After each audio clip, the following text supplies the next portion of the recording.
All right, we're moving on to page 706. Let's take a look at the first box. It says, you can use a ruler to measure length. So this is just a snapshot of a ruler, just 1 inch on a foot ruler. Remember, the foot rulers are our red North St. Paul Fire Department. That's the length of a foot. The book is about 1 foot. 1 foot is 12 inches long. You can use a yardstick to measure length too. The bat is about 1 yard. A yardstick is 3 feet or 36 inches long. You can use a measuring tape to measure inches, feet, or yards. So we've got 3 different tools here that we can use to measure length. So I was wondering, when I was reading this, I was thinking to myself, so why would you choose one tool over another? Why don't you always just use foot rulers? Why would you ever need to use a measuring tape instead of a foot ruler? I can give you an example from my real life. The other day, when we were getting ready to go for a bike ride, I realized that Will's bike helmet is tiny on him. His head has grown so much since we bought it for him that it no longer fits on his head safely. So I need to get him a new helmet because we're going on lots of bike rides, as I'm sure all of you are.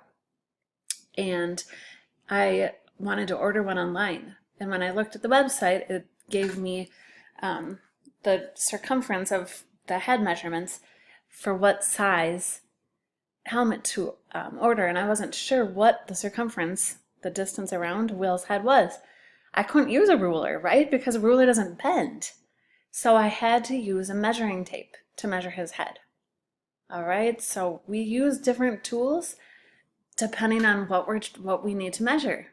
So that's what our Do You Understand Show Me question is about today. It says, would you measure the length of a school building in inches or yards? Why? So remember, the inches are like those little orange squares. The yardstick is 3 feet. Would we want to, if we were going to go out, if we were at school, and I said, we're going to measure from the end of the school by where the priest's house is, all the way across the front of the building to the other end of the school, close to the church. We're going to measure it together, and we're going to count how many inches or how many yards. Which one do you think we should use? I think we should measure the length of the school in yards. Oops, yard, suffix S, yards. Because inches are way too small.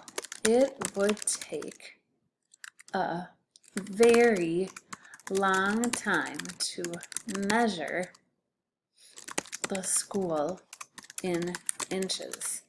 We would, you know what, you don't have to write all of this, second graders. I just realized I'm typing, and it's a lot easier to fit typing into a box than writing. So don't worry about writing this, okay? We would have to pick up and move our ruler a lot of times. Okay, even with a yardstick, actually, we'd have to pick it up. I bet I can't even estimate right now how many times we'd have to pick it up. But with a ruler, definitely we would have to keep picking that ruler up and moving it over. All right, now I'm going to switch to pen here.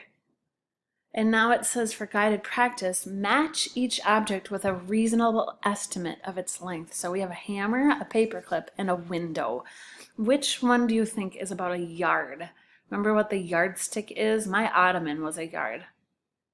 I don't think a hammer would be big enough to be a yard.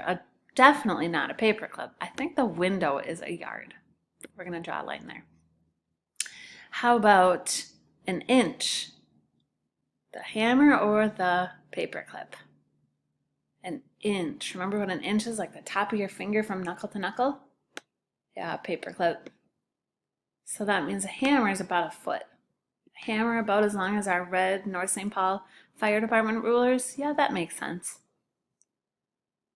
All right, you can move on to the next 2 pages and then compare yours with my pictures.